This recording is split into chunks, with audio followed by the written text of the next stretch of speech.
Salut YouTube. Bon, aujourd'hui, nouvelle vidéo, un nouvel épisode de ma vie d'expatrié. Je vais rencontrer un Français qui lui aussi parle couramment thaï. Le mieux, c'est qu'on le rencontre, puis il va nous dire un peu ce qu'il fait en Thaïlande et comment il a appris le thaï. Salut Maxime. Comment ça va? Ça va? La forme? Alors, est-ce que tu peux te présenter rapidement? Moi c'est Maxime, 30 ans, environ 5 ans en Thaïlande, sur Bangkok même, ouais. Ok, et là, on se trouve dans quel quartier? Là, on est sur Ramanai, juste à côté du MRT, quasiment en plein centre-ville de Bangkok. Tu habites ici depuis combien de temps dans ce condo-là? Ça fait 2 ans que je suis dans ce condo-là à peu près, ouais. Ça va, tu te plais? Ouais, c'est le meilleur. C'est le meilleur de la ville, c'est le meilleur. Parce que tu avais habité ailleurs avant sur Bangkok. Ouais. En fait, moi, j'ai essayé un peu tous les quartiers de la ville pour savoir quel quartier me plairait vraiment, quel endroit était stylé, donc la street food, les marchés qu'il y avait autour et tout. Et du coup, c'est ce quartier-là qui m'a plu et ce condo-là qui m'a plu particulièrement. Donc, tu as fait quoi exactement comme quartier? Tout à l'heure en off, tu me disais Ramkam Eng, c'est ça? Ouais, alors j'ai fait. En fait, ce que j'ai fait, c'est que j'ai soit pris un Airbnb, soit pris un hôtel dans tous les quartiers un peu connus de Bangkok, justement pour décider. Donc, j'ai essayé Ramkam Eng. J'ai essayé tous les Sukhumvit, Annut, Eka Mai, Tanglor, Sathorn, j'ai fait un peu le tour. Hari, qu'est-ce que j'ai fait d'autre? Chatuchak, Lat Prao. J'ai fait le tour, quoi. Vraiment toute la ville avant de me dire, c'est là que je kiffe. Et quand tu faisais ces quartiers-là, tu restais quoi? Une nuit ou 3 mois? Une petite semaine. Une petite semaine. Comme ça, j'avais le temps de tester toute la street food autour, parce que vraiment pour moi c'était important la partie street food et les marchés. C'était les deux trucs qui déterminaient un peu où j'allais vivre. Et du coup, j'avais le temps de tout tester. Une bonne semaine, au moins 4-5 jours pour être sûr, ok, ce quartier il est agréable, ce quartier il est pas agréable. Et si tu ferais un top 3 des quartiers que tu as fait? Top 3, je dirais ici avant, maintenant que Jodh Fair est plus ici, c'est un peu moins cool. Moi à la base j'étais ici pour Jodh Fair, donc il y a un des plus gros marchés de Thaïlande pour ceux qui connaissent pas de Bangkok. Sinon je dirais tout ce qui est tout près de Sathorn, donc tout près de Wat Arun, Grand Palace, tout ça c'est assez intéressant, il y a beaucoup de street food. Les gens sont gentils, c'est moins busy qu'ici, c'est tranquille. Et sinon, moi j'ai bien aimé Lat Prao. Hein. Lat Prao avec c'était un grand central Lat Prao où tu as vraiment tout. Et Lat Prao, il n'y a pas de touristes ou très peu. Tu es entouré de beaucoup de Thaïlandais qui sont très gentils, très bienveillants, très accueillants. Et beaucoup de street food. Comment t'es arrivé en Thaïlande déjà? Je vais commencer par d'où tu viens parce que toi c'est spécial. Ouais, moi je viens d'une île qui s'appelle Saint-Pierre-et-Miquelon. Donc très très loin sur les côtes du Canada où il y a que 6000 personnes. Je faisais mes études dans la marine en France, dans la marine marchande, et j'ai rencontré une Thaïlandaise en 2018. Et quand le Covid est arrivé, 2019-2020, elle a dû rentrer chez elle, donc j'étais rentré avec elle et j'ai découvert la Thaïlande comme ça, grosse surprise, loin de tous les clichés que j'avais jusqu'à maintenant de la vie de Pattaya, de la nightlife à Pattaya.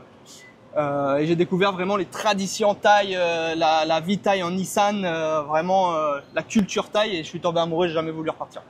Et depuis, tu viens tous les ans, tous les 2 mois, tous les combien de temps? Alors pendant 2-3 ans, je venais 2 mois, 1 mois, je venais faire des vacances le plus régulièrement possible ici dès que j'avais du congé. Et maintenant, en fait, je vis ici à temps plein depuis un peu plus de 2 ans. Et donc, comme je travaille sur les bateaux, en fait, je pars 2 mois travailler sur un bateau et je reviens 2 mois en congé ici, faire ma vie comme si c'était en France, mais ici, quoi. Et du coup, donc, tu as dit que tu as été en Nissan, tu as été dans quelle ville exactement? Je suis resté quelques mois à Udon, donc dans la famille de mon ex à ce moment-là, dans les petits villages tout près d'Udon. Ouais. Et tu avais aimé la ville d'Udon en elle-même ou alors juste le village? Non, la vie de campagne thaï, purement thaï, traditionnelle thaï, dans rizière. C'est la vie traditionnelle que tu as aimé? C'est ça. Toute la culture, tout ce que je connaissais pas en fait. En France, tout ce que je connaissais de la Thaïlande, c'était ce qu'on voit dans les news, grosso modo Pattaya et puis des mauvaises nouvelles du style criminalité ou autre. Et du coup, j'avais pas du tout l'image de la Thaïlande, de ce que c'est réellement. J'avais pas du tout la bonne vision de ce que c'est la Thaïlande et surtout de ce que sont les Thaïlandais en fait. Du comportement des Thaïlandais, de leur culture et tout ça, j'y connaissais rien et ça a été une claque dans la gueule, pardonne-moi l'expression, le jour où je suis arrivé ici, ouais. Et donc, tu avais ta copine de l'époque, tu disais que tu as rencontré en France une Thaïlandaise, donc elle parlait couramment français? Pas du tout. Pas du tout. On parlait anglais ensemble au début, j'avais pas du tout appris le thaï. Et moi, très vite, dans le but de me mettre bien avec sa famille et avec elle et tout, j'apprenais des petits mots par-ci par-là. Dès le début, en fait, pour la draguer, la base, je suis arrivé en ayant déjà regardé 2-3 trucs sur Google Traduction, des sawadee krap, 2-3 petits mots. Et très vite, elle s'est pris au jeu, elle a adoré m'apprendre des petits mots par-ci par-là. Et quand je me suis retrouvé dans sa famille pendant plusieurs mois, qui ne parlaient pas un mot anglais, bah, j'ai pas eu le choix. J'ai pas eu le choix, il a fallu s'adapter et apprendre. Et voilà. Plusieurs mois, t'es resté combien de mois? 3 mois à peu près. Ouais. Ah ouais, c'est pas mal. Ouais. Et donc, tu étais vraiment en immersion en Nissan avec sa famille. C'est ça. Il y avait que ma copine qui parlait anglais et toute sa famille qui était là. Donc, c'était une grande maison où on était peut-être une dizaine à vivre dedans, plus les domestiques et tout ça. Personne ne parlait un seul mot anglais. Donc, fallait parler thaï et fallait utiliser le bon ton parce que comme ils n'avaient pas l'habitude de voir des étrangers, si tu parlais avec un accent, ils comprenaient pas du tout ce que tu racontais. Donc, fallait vraiment. Ouais, c'était un challenge. Ah, c'est la meilleure chose à faire pour apprendre le thaï. Hein. Moi, c'est comme ça aussi que j'ai commencé. C'est en restant avec. C'était des gamins thaï. Du coup, ils parlaient pas du tout anglais. Et pour essayer de communiquer, rigoler, etc. Ouais, faut se forcer. Faut t'adapter. Ouais. Exactement. L'immersion, c'est ce qu'il y a de mieux. Et quand tu passes 2 mois en Thaïlande, tu restes à Bangkok ou t'en profites pour voyager? Qu'est-ce que tu fais? J'en profite pour voyager de fou. Ouais.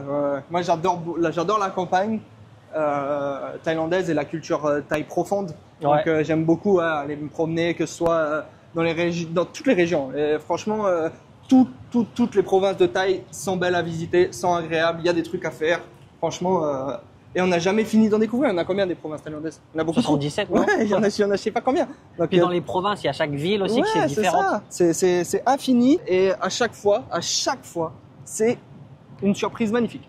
Même une ville pas connue où il y a personne, où il y a très peu d'habitants ou quoi que ce soit, à chaque voyage en Thaïlande que je fais dans les provinces, c'est une super surprise. Je découvre des temples inconnus, sublimes, je goûte des plats typiques de chaque région qui sont très bons. Enfin... Et si tu devais faire un top 3 quand même sur les provinces que tu as kiffé? Ah, top 3 seulement, c'est dur. Ouais, top 3, vraiment le dur. top, faut que tu donnes l'excellence. Moi, je dirais que ma préférée, c'est Kanchanaburi parce que tu es vraiment dans le mélange montagne, jungle, rivière.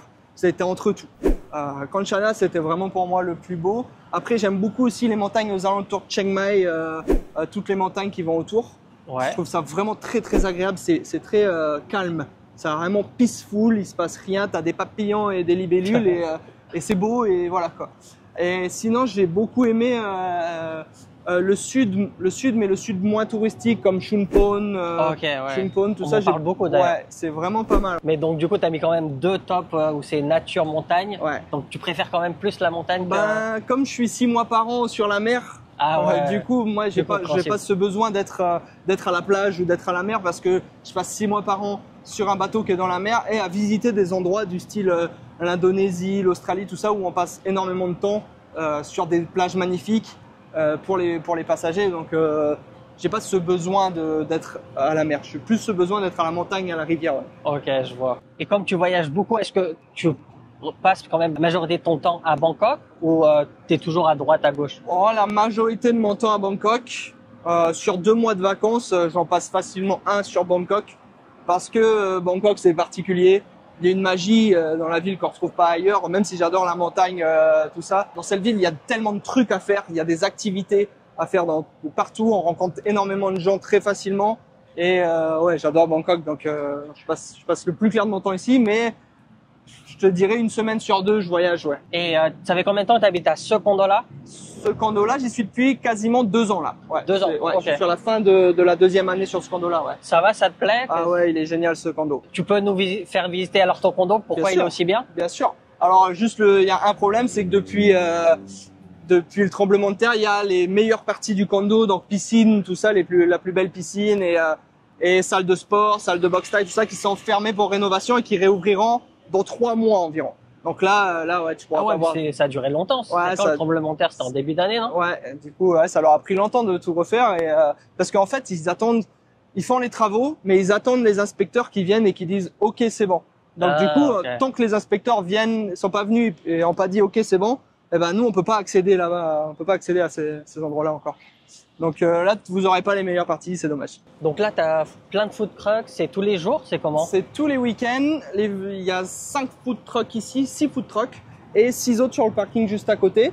Et ça change tous les week-ends et grosso modo, il y a toujours de tout, il y a crème glacée, nourriture européenne, nourriture thaï et café. Donc c'est un peu un mix de tout et ça change, tous les week-ends ça change. Ok, c'est pas mal, ça t'évite de faire de la route ou quoi? Ça t'évite de faire de la route, tu descends, tu peux manger à l'appart, tu peux manger là, tu peux manger dans les lobbies, il y a énormément de lobbies et d'espaces comme tu peux voir là d'espaces communs. Donc Donc ouais, c'est vraiment très pratique. Tu manges ici tous les week-ends ou au contraire tu bouges plus? Ah non, tous les week-ends, je mange au moins un repas ici parce que c'est simple, c'est bon, tu descends, t'as ton truc. Le midi, généralement, où j'ai pas trop envie de bouger trop loin. Donc pour rentrer, toi tout se passe par la Face ID, c'est ça? Ouais, alors ici, il y a une sécurité, je te jure, c'est quelque chose. C'est-à-dire que déjà, pour rentrer là-bas, il faut mettre ton visage. Il faut que le gardien de la sécurité te reconnaisse parce que s'il voit un truc bizarre, il va pas te laisser rentrer. Ah ouais. Et ensuite, après, il y a encore... faut encore passer ton visage pour accéder aux ascenseurs. Puis dans l'ascenseur, faut encore mettre ton visage pour accéder à ton étage. Tu ne peux aller que aux étages auxquels tu as accès, c'est-à-dire ton appartement et les espaces communs. Des agents de sécurité, je sais pas, il y en a au moins 7 ou 8. Il n'y a pas grand monde, mais souvent quand il fait beau, tout ça, il y a des gens partout à travailler. En fait, c'est vraiment un condo de digital nomade ici. Il y a énormément de gens qui travaillent à distance et qui sont dans les espaces communs à travailler depuis leur ordinateur. Ok, déjà, rien que là, vous avez des salles de réunion. Ouais. C'est gratuit quand vous... Ouais, c'est gratuit, il faut juste la book. Là, on se croirait aux salles d'attente de cinéma. Ouais. Donc, tu as des prises partout pour te brancher. Tu as tout ce qui est... toutes les canapes en bas, c'est des canapes, tout est fait pour les digital nomades. C'est avec emplacement pour ta souris et tout, tu sais. Là, tu as tout ce qui est imprimante, espace de travail, salle de massage. Ouais, c'est ce que j'allais dire, tu as même des sièges maçons. Ça Et t'arrive encore... quand même de passer du temps dans les open space comme ça? Ouais, sur les canapes en bas, là, comme tu vois où est la madame, là où tu as les emplacements souris et tout. Et en fait, ce qu'il faut savoir aussi, c'est que tu as un Wi-Fi gratuit ici. Du coup, c'est ce qui fait que les digital nomades, ils aiment bien, c'est qu'ils peuvent se caler bien comme il faut là.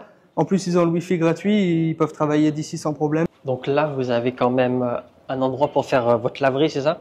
Ouais, t'as pressing, nettoyage, même chaussures et tout, tu peux tout leur ramener. Tu passes par ces services ou tu fais ça toi-même? Non, moi je fais tout moi-même. Après, ça m'arrive des fois de leur faire repasser, tu sais. Leur ramener, pas mal. Mais moi, j'ai une machine sécheuse, du coup, j'ai pas spécialement besoin.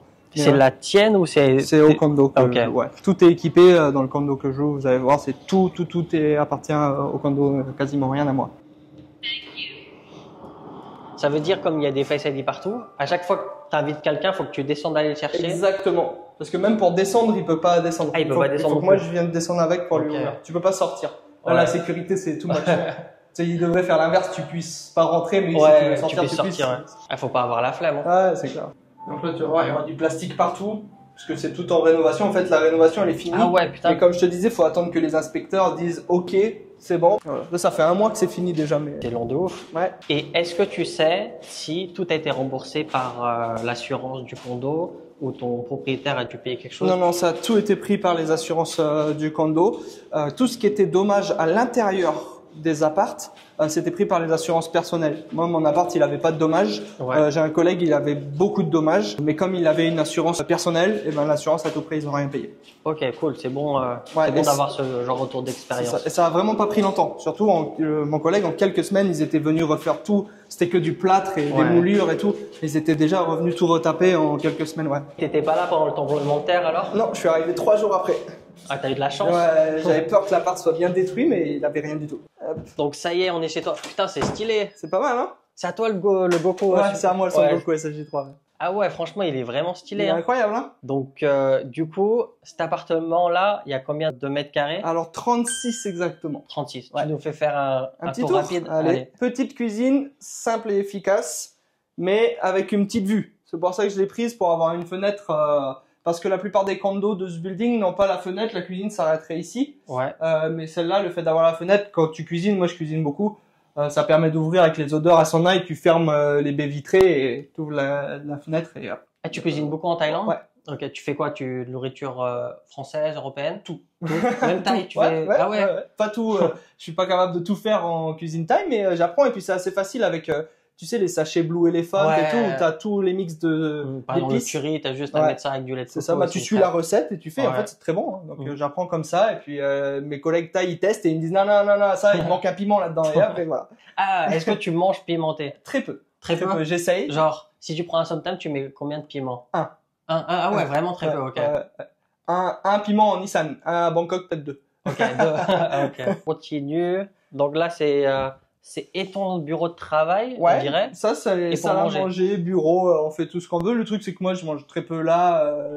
Je mange la plupart du temps dans le salon en regardant la télé, donc c'est pour ça que ça me sert un peu de bureau aussi, ouais.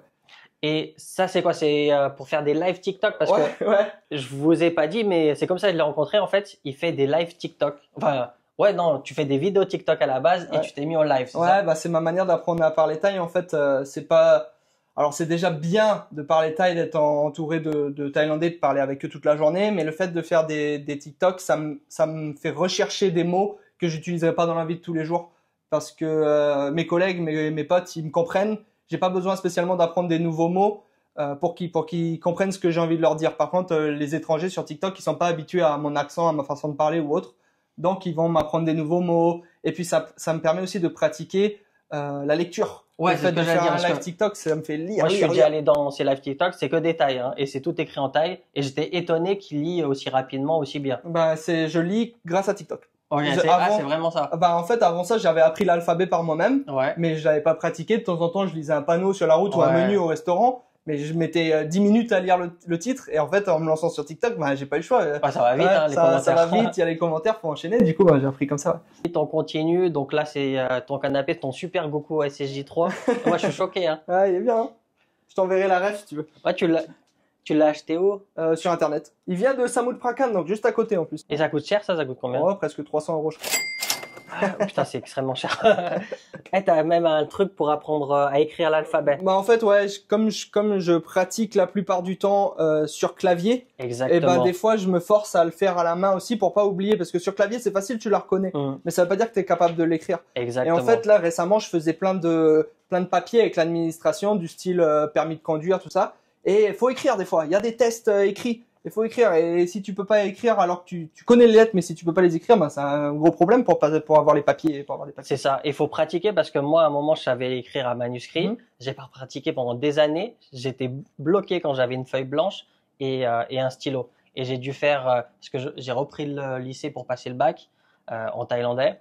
Et j'ai dû faire une année de rattrapage entre guillemets pour m'entraîner à écrire. Pour reprendre tout ça, tu vois. Voilà. Et du coup maintenant j'arrive à écrire normal. C'est important hein, quand tu vis en Thaïlande, c'est important de lire et un peu moins d'écrire, mais au moins de lire leur langue, c'est important parce que tout n'est pas écrit en anglais, loin de là. C'est ça. Et franchement, c'est game changer de. D'ailleurs, on va en parler. Comment tu te déplaces en Thaïlande? En voiture. En voiture. Et est-ce que ça aide pas beaucoup plus de pouvoir lire le thaï parce que moi j'ai pas une très bonne vue. Et en thaï, c'est écrit super gros et en anglais, c'est tout petit. Alors, je conduisais avant de parler thaï, avant de lire le thaï. Je comprenais rien, je savais jamais c'était quoi la limite. Je voyais jamais les limites de vitesse, je comprenais rien, il y avait des panneaux. Donc, c'était ma copine qui me disait « Oh, pop, t'as pas vu ça ?» Sauf que, alors, si vous avez une copine thaï, vous allez très vite savoir de quoi je parle. Elle dort. Quand vous conduisez, de toute façon, elle dort à côté. Donc, très vite, je me retrouvais à devoir me démerder sans pouvoir lire les panneaux. C'était horrible. C'est une des raisons qui a fait que j'ai voulu apprendre à lire le thaï et pas juste le parler aussi. Pour pouvoir être autonome. Pour pouvoir être autonome, au moins pouvoir conduire tranquillement. Et l'administration. Vous allez souvent avoir affaire à l'administration pour faire des petits papiers d'appartement, de ci, de ça, d'assurance ou autre. Et du coup, pouvoir lire le papier, c'est quand même mieux que...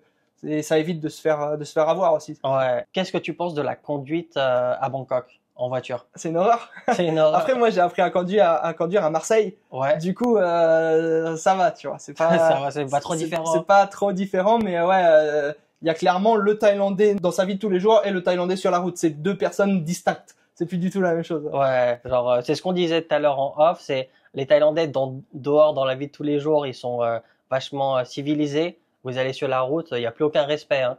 On te fait une queue de poisson, on te laisse pas passer alors que tu peux plus aller tout droit, tu es obligé de tourner à droite. Enfin bref, sur la route, c'est chacun pour soi. C'est la loi de la jungle. C'est la loi de la jungle, mais c'est parce que Bangkok, ils perdent tellement de temps, les Thaïlandais, sur les embouteillages à Bangkok, que s'ils peuvent voler une place et économiser 10 minutes, ils vont le faire. D'ailleurs, je sais pas si toi c'est ça, mais moi, mon feed TikTok, c'est beaucoup thaï. Et je tombe sur plein de dramas comme ça où tu as des gens... ils vont pour se garer, bim, ils se font couper la route, ça part en embrouille et tout. Des road rage à la taille, en scooter et tout, j'en vois beaucoup de ça. Pareil, on a un vrai algo de taille. Mais dans les news, je sais pas si tu regardes beaucoup les news taille à la télé, dans les news, il y a aussi régulièrement telle personne, un accrochage sur la route, une personne décédée parce qu'ils ont réglé leur compte ou autre. Faut savoir que quand vous énervez un Thaïlandais, généralement ils sont très durs à énerver, mais une fois qu'ils sont énervés, il y a plus de limite. Il y a plus de limite. Et sur la route, c'est vraiment la porte facile à leur faire dépasser la limite, quoi. Ouais, exactement. Ouais. Donc faites attention sur la route. Continue la suite. T'as un gros Yadom. Ah ouais, Yadom, c'est indispensable. De toute façon, n'importe quel pharaon qui vient en Thaïlande tombe amoureux du Yadom. Et tu joues à la Switch aussi? Ouais, un petit peu de temps en temps avec ma copine, des petits Mario Kart, elle adore. Donc là, c'est ta chambre. On va regarder vite fait. Petite vue aussi. Leaking, vraiment pas mal. Avec un grand espace de rangement, plein de portes, penderies, tout ça, vraiment pas mal. Est-ce que tu peux nous dire comment tu as trouvé cet appartement déjà? Facebook. Ok, Marketplace ou des groupes Facebook? Groupe Facebook plutôt, Marketplace on trouve très bien aussi.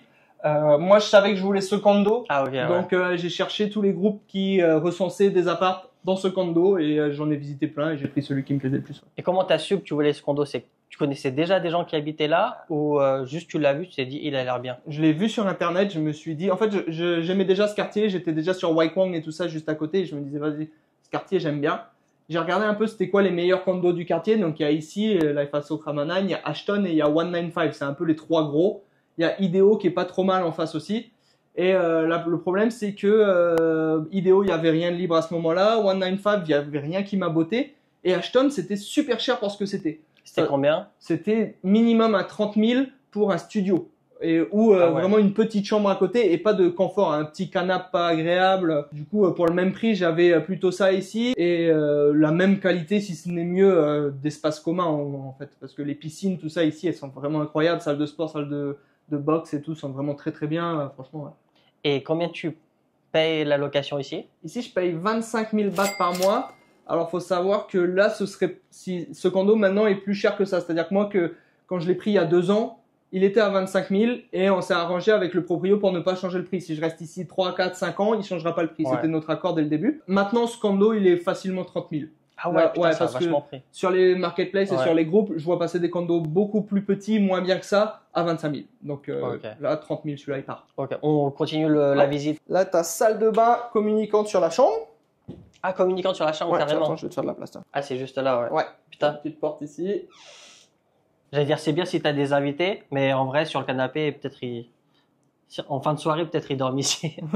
Ouais, c'est vrai que par contre, pour faire venir la famille, le fait d'avoir qu'une chambre et un petit canapé, c'est pas un truc de fou. Mais bon, au prix d'un hôtel à Bangkok, si la famille elle vient, ils prendront un hôtel à côté et ils vont payer 20 € la nuit, ça va, tu vois. C'est vrai, c'est vrai. On part aux parties communes? Parties communes. Allez, let's go.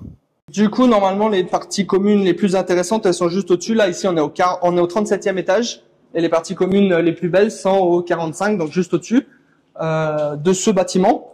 Le truc, c'est que là, comme c'est tout en rénovation pendant encore les 3 prochains mois, on n'a pas accès à ces 2 jolies parties communes. Je vais quand même t'envoyer des images que tu puisses montrer. On va les mettre en intégration. On va descendre et aller dans l'autre bâtiment qui, lui, a été beaucoup moins endommagé. C'est un condo de building. Ouais. Donc, on va aller dans l'autre où il y a d'autres parties communes auxquelles moi aussi j'ai accès. Qui sont quand même moins jolies et tout, mais qui sont quand même tout à fait agréables. Ok, donc téléportation dans 3, 2, 1, go. Donc on est au 7e. En fait, les bâtiments, ils se rejoignent? Ils sont communicants, ouais. On peut se poser où il y a des petits fauteuils, où c'est un peu ambiance jungle, et ça communique entre les 2 bâtiments pour aller de l'autre côté. Ok, stylé, bah let's go. Donc tu vois, là, tu as tout plein d'espace où tu peux te caler, là. Ça, c'est assez agréable. En plus, on a de la chance, il vient juste de s'arrêter de pleuvoir. Ouais. Ici, tu as tout petit jardin. C'est vraiment un endroit tranquille où il n'y a pas grand-chose. Il y a juste des gens qui traînent un peu sur les fauteuils de temps en temps, qui font des lives TikTok ou autres. On peut aller voir si tu veux. Tu les fais ici, tes lives, non? Moi, j'en ai jamais fait ici, mais quand je viens ici, je croise des gens qui sont en live ou qui sont... alors, c'est souvent des Chinois ou des Coréens et qui font des lives dans une langue étrangère, ouais. T'as beaucoup de Thaïlandais qui vivent ici ou pas? Ouais. Je pense que c'est la majorité est thaïlandaise. Quand même, mais pas tant que ça. Ouais. C'est tout juste la majorité. Quoi. Donc là, ouais, on voit les... C'est pas mal, hein? Ouais, c'est pas mal, hein. Quand il fait beau, que tu as un petit sunset, c'est agréable. Quand tu utilises les espaces communs de ce condo, beaucoup, ça vaut le coup. Ouais. Les digital nomades, ça leur donne des plans, ça leur donne des jolis endroits où travailler, où faire des vidéos et autres. Et ça leur donne aussi un cercle social, c'est-à-dire que comme il y a beaucoup de digital nomades qui sont attirés par ce genre d'endroit, ils se rencontrent entre eux et voilà. Par contre, c'est un investissement, un appart. C'est cher. Hein. Ouais, c'est assez cher pour un appart à Bangkok, c'est assez cher. Ouais. Et tu as regardé le prix pour l'achat, c'est à combien? Alors, il y a plusieurs types d'apparts dans ces blocs-là, mais grosso modo, les plus petits sont à 4 millions de bahts. Ah ouais. 4 millions de bahts et à un peu plus de 100 000 euros. Plus petit, c'est-à-dire quoi? 26 mètres carrés? Ouais, c'est 27, je crois, et c'est studio, ouais. Et après, les plus chers, ils sont à 10 millions. Ouais, mais... t'as des penthouse, non, j'imagine? Ouais, c'est ça. T'en as des au 43, 44, t'as des trucs incroyables. L'autre sens. Donc c'est bon, là c'est la plus grosse partie commune, c'est ça? Là, non, c'est la plus petite des trois, mais c'est la seule où on a accès. Ok. Wow, la piscine elle est stylée. Ouais, celle-là, c'est la moins belle des trois. Ah ouais, de pourtant elle est loin. vraiment stylée parce que tu as la vue sur ça, on est tellement haut que… Eh ben, les autres, elles sont pareilles, mais elles ont des formes. Il y a des endroits pour t'asseoir, t'allonger partout. Dans la piscine, tu as des jets, tu as des trucs. Ah ouais. Et tu as des LED. La piscine, elle est colorée de lumière. Enfin, les deux autres, elles sont beaucoup plus belles. Je vais vous mettre des photos. Avec la piscine, elle est grande, elle fait 50 mètres, non? Ouais, je sais pas. Et les autres au-dessus sont plus grandes. Mais elle est pas mal. Elle est pas mal. Donc, t'as il y a des jets douches. aussi? Ouais, il y a des petits jets, mais c'est pas grand-chose. Il y a 2-3 endroits où s'asseoir et tout. Alors moi, je suis pas fan des hauts buildings comme ça, mais c'est vrai que quand on a la chance d'être en hauteur, on a la chance d'être dans des parties communes sur les toits, le rooftop, c'est très stylé, hein, c'est très agréable. Ouais, bah c'est un peu luxueux quand même, sans être du grand luxe, c'est quand même un peu luxueux. Et franchement, la vue du sunset, du coucher de soleil le soir à 19h, elle est incroyable. Depuis n'importe quelle piscine, n'importe quel espace commun, on a généralement vu sur le coucher de soleil, et à chaque fois c'est incroyable. Si tu as une vidéo du coucher de soleil, je pourrais le mettre en… Là, je me crois à New York, je me crois pour Spider-Man. C'est trop stylé, hein. Depuis l'autre piscine, t'as vu sur des quartiers où les buildings sont encore plus beaux. De là-bas, t'as vu sur Lumpini et tout, t'as vraiment tous les jolis buildings, tu sais, de la ville. Là, tu vois, là, déjà, ici, tu vois un peu Bayok Tower et tout de Pratunam. Bon, on va se poser un endroit, peut-être vers la piscine. Ouais. Ça peut être confortable. Donc, du coup, ça fait 2 ans que t'es ici. Est-ce que tu te vois prolonger ton contrat ou tu dois déménager? Dans cet appart, je me vois plutôt aller un peu à l'extérieur de Bangkok parce que maintenant, je conduis. Quand je dis extérieur, c'est à 10-15 minutes d'ici, c'est pas à 1 heure, c'est pas si loin que ça. Maintenant que je conduis, je me vois plus changer d'endroit pour une raison, c'est le trafic. Ici, quand on conduit, c'est une horreur. C'est une horreur, là, moi je suis sur une des artères principales de la ville qui est embouteillée H24 ou presque. Du coup, c'est très très chiant. Surtout, si toi tu vas aller en ville, il va falloir que tu fasses un U-turn. Et rien que ce U-turn, il est chiant. Après, rien que ce U-turn, il peut prendre 1 heure. Hein. Après, t'as là où il y a la voie ferrée, là, il y a le train. Là aussi, ça peut prendre 1 heure. C'est un bordel. Et puis après, jusqu'à Sukhumvit, c'est infaisable. Et Sukhumvit, c'est complètement bouché tout le temps. Ouais, non, un petit peu plus en dehors de la ville, quand on est véhiculé, c'est un peu mieux. Ouais. T'as des exemples auxquels tu penses? Ah, moi, j'aimais bien en août, mais apparemment, tu me dis que ça floude un peu. Ça floude un peu. Sinon, tout près de Satorn, j'aimais bien, moi, avoir la vue sur la rivière et surtout, il y a un truc, c'est qu'à Satorn, sur Chao Phraya, il y a tout le temps des events. Il y a souvent des bateaux qui font des pubs de ci, de ça. Il y a les croisières gastro et tout ça qui passent. Du coup, je trouve ça agréable d'être là, de prendre mon verre et regarder tous les bateaux qui passent. De toute façon, à Bangkok, faut choisir sur le prix d'un appart va se voir là-dessus. C'est soit les espaces communs vont être très beaux comme ici, mais les chambres vont être plus petites, ou soit on va avoir des condos l'appartement sera beaucoup plus grand, mais les espaces communs, il y aura une piscine qui sera peut-être très bien. Mais il y aura moins de facility. Autre choix encore, c'est être à l'extérieur du centre-ville, avoir des prix un peu plus bas. L'autre avantage, je trouve, de l'extérieur du centre-ville, c'est vraiment d'aller plus s'immerser dans la culture thaïlandaise, d'être vraiment beaucoup plus facilement entouré de Thaïlandais parce qu'ici, il y a beaucoup d'étrangers, beaucoup de Chinois. Le fait de sortir un peu de la ville, ça nous fait vraiment être qu'avec des Thaïlandais, donc c'est vraiment bien pour apprendre la langue, c'est ce qu'il faut faire. Pour apprendre la culture aussi parce que je sais pas toi mais moi même en plusieurs années ici je suis loin de tout connaître sur la culture thaï, très loin et du coup c'est plus intéressant je pense d'aller s'excentrer un petit peu une fois qu'on a déjà tout visité ou presque sur le centre-ville, qu'on a vu tout ce qu'il y avait d'intéressant, qu'on a fait les activités qu'il y avait à faire, c'est peut-être un peu plus intéressant d'aller pour moins cher ou pour le même prix, d'aller dans un endroit plus thaïlandais quoi. Alors plutôt donc tu me disais en off tu voulais peut-être acheter un appartement, mais c'est quoi ton projet? Est-ce que c'est plus pour y vivre, pour louer, ou alors est-ce que tu as des lieux en particulier que tu aimerais acheter? Alors c'est difficile parce que tout est intéressant, c'est-à-dire que si on achète en centre-ville, c'est très facile à louer. Si on achète en dehors de la ville, c'est plus pour résidence principale parce que ça va être plus grand pour le même prix, on aura plus d'espace. Donc pour l'instant, je pense plutôt acheter un peu en dehors de la ville, du style Lat Phrao, Chatuchak ou Onnut ou Satorn, pas le centre-ville Siam, Sukhumvit, Ramanan. Et comme ça permet d'avoir un appart qui est un peu plus grand pour le même prix, voire pour moins cher. C'est plus agréable à vivre parce que c'est pour y rester quelques années ou voire très longtemps. Donc je préfère avoir un truc plus carré. Et tu te vois ta vie en Thaïlande ou t'as pas encore réfléchi? Ah, moi je suis venu ici pour, je vais mourir ici. Je suis pas venu ici pour partir, je me suis pas fait chier à apprendre la langue. Faut savoir que cette langue, tu sais comme moi, c'est quand même difficile à apprendre, c'est pas une langue simple. Quitte à s'embêter à l'apprendre, j'ai pas envie de l'oublier quoi. Donc tu vois ta vie en Thaïlande? Ouais, moi je suis amoureux de la culture thaï, je suis heureux que quand je suis ici. Si je reste dans un autre pays, je finis par être aigri. Je finis très vite par me faire chier, par être mécontent, par ne pas être heureux comme je suis ici. Donc ouais, c'est pas que je veux rester ici, c'est que j'ai besoin d'être ici. Ouais, je vois ce que tu veux dire. Ouais. Je ressens la même chose. Et bah justement, en parlant de vie en Thaïlande, quel type de visa t'as actuellement? Alors moi, je suis en DTV 5 ans là. Ouais. Donc franchement, c'est le top. Ouais, c'est le top, hein, c'est le meilleur visa. Surtout toi qui vis pas annuellement ici. C'est ça, ce qui est intéressant pour le DTV en plus, c'est qu'il nous permet de sortir et rentrer du territoire plus ou moins tant de fois qu'on veut par an. C'est ça, ouais. Donc du coup, pour moi qui fais des allers-retours, c'est ce qu'il y a de plus pratique de loin.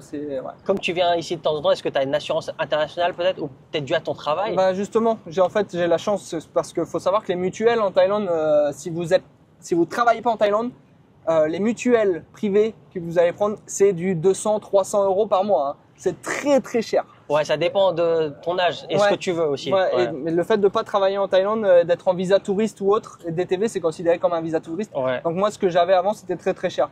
Depuis que je travaille pour cette compagnie en CDI pour cette compagnie, j'ai une mutuelle internationale YCC qui me permet de pas avoir besoin de prendre une mutuelle ici. Ouais. Ok, donc tu es couvert partout dans le monde grâce à ton travail. C'est ça. Et sinon, donc sur un mois en Thaïlande en général, parce que je suppose comme tu viens en vacances, ça peut très vite varier. Combien tu dépenses? Alors sans dépenses exceptionnelles, mais par le fait aussi que pendant que je suis 2 mois sur un bateau, je me prive plus ou moins de certaines choses qu'on peut pas avoir sur un bateau. Donc quand j'arrive ici, j'ai besoin de c'est des vraies vacances. Voilà, je dépense un peu plus que quelqu'un de normal parce que pendant 2 mois j'ai pas dépensé avant. Mais je dirais entre 70 000 et 80 000. Des fois 80 000, ça dépend. Ok, donc environ 2 000 €. Ouais, donc parce que pendant 2 mois aussi je dépense pas. Si je vivais ici tous les mois de l'année et que j'avais mon salaire ici tous les mois de l'année pour vivre ici, j'aurais pas ce besoin de dépenser autant. Et est-ce que tu peux nous dire c'est quoi ton quotidien à Bangkok? C'est quoi une journée typique dans la vie de Max? Une journée typique dans la vie de Max, c'est un peu de sport, beaucoup de bouffe thaï, énormément de bouffe thaï. On s'en lasse pas. Petit tour à la piscine, puis me promener dans la ville. J'habite Bangkok et centre-ville de Bangkok parce que j'adore marcher dans Bangkok. Hein. C'est comme dans toutes les grandes villes, c'est comme ça. Quand on marche ici, on découvre toujours un truc. On découvre toujours un nouveau quartier, on découvre toujours un temple, on découvre toujours un truc qu'on n'avait jamais vu. Et c'est super agréable de se promener là. On découvre toujours une nouvelle street food, un nouveau truc qu'on va dire putain c'est génial, je vais retourner là et ainsi de suite. Et tous les jours je vais marcher une petite heure par-ci par-là dans la ville, ça dépend des endroits, me poser dans un café et puis voilà quoi, me balader dans cette ville magnifique et gigantesque. Je sais pas si on l'a dit plus tôt, mais tu fais du contenu exclusivement en thaï. Du coup, les gens qui te regardent, c'est des Thaïs. Est-ce que ça t'a permis de rencontrer des gens? Plein de gens. Plein de gens. En fait, j'ai pas tant d'abonnés que ça, ni tant de vues que ça, mais on me reconnaît assez régulièrement. Ah ouais, carrément. J'ai quelques vidéos qui ont fait 3,5 millions, tout ça. Ouais, et donc énorme, ces gens, ils ont imprimé ma tête. Et parce donc qu'ils sont vachement physio les Thaïs. Ouais, ils sont très physio les Thaïlandais. Et du coup, ça m'est arrivé dans la montagne à Chiang Mai qu'on me dise mais c'est toi. Mais oui, c'est moi. Et c'est un truc de fou. Ça m'est arrivé là, ça m'est arrivé plusieurs fois, ça m'est arrivé à Safari World, je vais au Safari, il y a deux filles qui viennent me voir qui me disent mais c'est toi le TikToker. Mais non. Ah ouais, ça m'arrive malade. Ouais, et ici ça m'est arrivé plein de fois à la salle de sport, en baladant dans la ville, qu'il y ait quelqu'un qui me fasse coucou et je me dis mais je comprends pas sur le coup et qu'ils viennent me voir et qu'ils me disent mais c'est toi, je t'ai déjà vu. Ah, ça arrive pas mal. Ah ouais, putain, c'est marrant. Est-ce que tu as réussi à rencontrer des gens? Par exemple, nous, on s'est rencontrés grâce à TikTok. Est-ce que tu as rencontré d'autres personnes, des étrangers? Ah ouais, des amis carrément. Alors des Thaïlandais et des Thaïlandaises qui sont aujourd'hui des amis qui dès le début m'ont soutenu. Et donc du coup, forcément pour remercier ces gens, je les ai rencontrés, on est allés manger ensemble. On est toujours plus proche aux gens qui sont là depuis le début. Exactement, ou les gens qui sont là régulièrement ou bienveillants. Et du coup, ça m'a fait rencontrer et de tous âges. Une deuxième maman, ça m'a. Ouais, carrément. Comme sur mes TikTok, il y a des gens qui ont 50 ans comme des gens qui ont 18 ans, et j'ai rencontré un peu de tout. Et du coup, tu fais du contenu en Thaï. Moi, je l'avais déjà dit dans une de mes vidéos que moi, faire du contenu et être connu en Thaïlande, ça m'intéresse vraiment pas. Donc du coup, c'était essentiellement pour les dramas. Parce qu'en fait, si tu es connu en Thaïlande, l'impression que j'ai, tu me diras le tien, tu dois être parfait. T'as pas le droit à l'erreur. Là où, en France, même si tu fais des erreurs, on va plus être indulgent, on va plus dire c'est pas grave, il a fait ça, c'était pas bien, mais il s'est excusé, on va oublier. Ou alors des petites choses, il a fait que ça, mais c'est rien. mais en Thaïlande, il y a une seule petite chose, on va te tomber dessus et on peut ne pas te lâcher. Genre le harcèlement en Thaïlande sur les réseaux, il est fois 100 000 de la France. Ouais, les pros de ça, c'est les femmes de Bangkok. Les femmes de province sont moins chiantes par rapport à ça, mais les femmes de Bangkok, à partir du moment où elles parlent avec un étranger, juste un bonjour, vous pouvez être sûr que votre profil Tinder, Instagram, TikTok est mis sur un groupe où il y a des centaines de milliers de femmes et il y a une review de vous. Tout ce que vous avez dit, tout ce que vous avez fait est publié sur ce groupe. Tout, jusqu'à l'adresse de votre appartement ou la taille de votre sexe, tout est écrit. Et vous pouvez être sûr que tout le monde va savoir tout ce que vous avez dit jusqu'au moindre message. Les Thaïlandaises n'ont pas ce respect de la vie privée d'autrui par rapport à un date. Et du coup, ça, vous allez le retrouver sur les groupes de Farang. Et c'est vrai que c'est un truc qui fait peur. Et je vois souvent des collègues passer sur ces groupes parce que ma copine est forcément sur ce groupe pour spotter un petit peu. Et je vois souvent des collègues à moi passer et leur dire « Ah, alors !» Et ça te fait pas peur, toi, justement, de tout le temps devoir être irréprochable, de faire attention à tout? Ah bah moi c'est trop tard. J'ai déjà été j'ai déjà fait du bad buzz. Maintenant je suis irréprochable, donc ça va.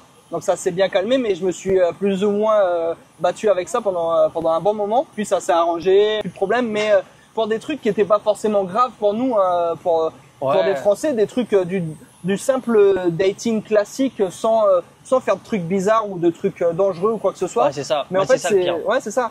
Mais juste, ça review. En fait, il y a une review. C'est un peu dans la culture thaï, c'est comme l'appli Lemonade qu'ils ont tous. Je connais parce que tout le monde l'a en description, mais je me suis jamais inscrit, je sais pas à quoi ça ressemble. Bah, en gros, tu peux donner des reviews, des choses, des gens, des services que tu as reçus et tout. Donc c'est un peu cette mentalité thaï de review publiquement quelqu'un avec qui tu as eu un contact. Et du coup, le dating, c'est pareil, ils font pareil et pour eux, c'est tout à fait normal, même si c'est illégal. Dénigrer la réputation de quelqu'un, que ça soit vrai ou faux, voilà, c'est illégal. Mais il faut savoir qu'elles sont tenaces, hein, parce que moi, j'avais beau avoir complètement arrêté de date personne, avoir une copine sérieuse, ça continuait de harceler. Alors que j'avais ma copine, elles étaient au courant que j'étais avec ma copine, qu'on vivait ensemble et tout, mais elles continuaient l'harcèlement parce que c'était à la vie à la mort, quoi. Je vois totalement. C'est exactement pour ça. Moi, je fais pas du contenu de taille et je pense pas en faire. Il y a un moment au tout début, c'était il y a une dizaine d'années, on va dire, quand je faisais des émissions télé, etc. Je me suis dit, bien avant TikTok existe et bien avant commencer YouTube, mais je me suis dit, peut-être être connu, ça serait bien en Thaïlande. Puis après, je vois que ce soit les stars thaï ou même les stars étrangères, genre Antoine Pinto ou d'autres personnes très connues en Thaïlande, genre des petits trucs comme ça, on dirait, ils se sont tous jetés sur lui juste pour ça. Tu dis, j'aimerais pas que ça me tombe à moi. Très souvent, pour te donner un exemple, quand je viens de regarder une nouvelle série ou un nouveau film ou un truc, je vais dire, j'ai bien aimé cet acteur, mes collègues thaï. Et tout de suite, ils vont me répondre, non, lui, il a DM telle actrice, il lui a mal parlé, ou non, lui, c'est un connard, il a trompé sa meuf en 2005. Et tu vois, et à chaque fois, je suis en mode, mais nous, ça nous viendrait même pas à l'esprit d'essayer de le savoir, ça. Et eux, ça veut dire que même les DM entre stars, c'est publié, et ainsi de suite. Donc, le bad buzz, il va très vite. Tu le vis bien quand même, t'arrives à passer au-dessus. Maintenant, c'est bon, c'est passé, voilà. J'avais jamais rien fait de grave ou quoi que ce soit, donc, juste les petites choses, c'est grave. Ouais, c'est ça. Donc c'était un harcèlement qui me touchait pas spécialement parce que j'avais rien à me reprocher particulièrement ou rien de très grave. Et du coup voilà, ça s'est atténué avec le temps. Et en fait, j'ai eu la chance d'avoir ma communauté TikTok qui me défend pleine balle. C'est-à-dire qu'aujourd'hui, si quelqu'un publie quelque chose sur moi, ma communauté TikTok va aller la signaler à pleine balle et vont venir me report. Voilà, il y a telle personne qui a dit ça sur toi et ils vont le report. Voilà. Ah, ça c'est cool. T'as une bonne commu. Les Thaïlandais, ils sont fidèles, on va dire. C'est-à-dire que quand ils t'aiment bien et ils vont te défendre, carrément. D'ailleurs, où est-ce qu'on peut te retrouver si jamais vous voulez voir du contenu en Thaï? Que ce soit sur TikTok ou Insta et bientôt YouTube, c'est Mek Muang. Mek Muang, donc Mek Muang, pourquoi Muang, c'est la mangue, ma Muang, mais c'est surtout qu'en fait, les gens dans l'Isan, pour dire un étranger, ils disent pas Farang, mais ils disent Pak Muang. Ah bon? Oui. Je savais pas. Tu savais pas? Très souvent, on est venu me voir, Pak Muang. Et du coup, comme je m'appelle Max, mais pour les Thaïlandais, c'est Mak.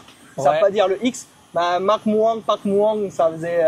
Je savais pas ça. Et après, il y a eu Si Muang qui s'est rajouté parce que tous les jours en live, tout le monde venait m'appeler comme ça. Parce qu'il y avait Muang et il m'appelait comme ça. Hello, Mak Muang, c'est Muang.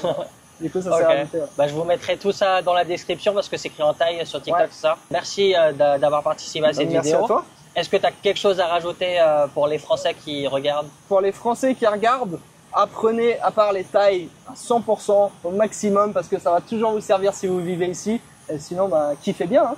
Voilà, bah, je pense qu'il a tout dit. N'oubliez pas de vous abonner si ce n'est pas déjà fait, de liker la vidéo si ça vous a plu. Et puis, dites-moi en commentaire ce que vous avez pensé de Max ou même de son condo, tout simplement. Et puis moi, je vous dis à la prochaine. Ciao! Khop kun krap!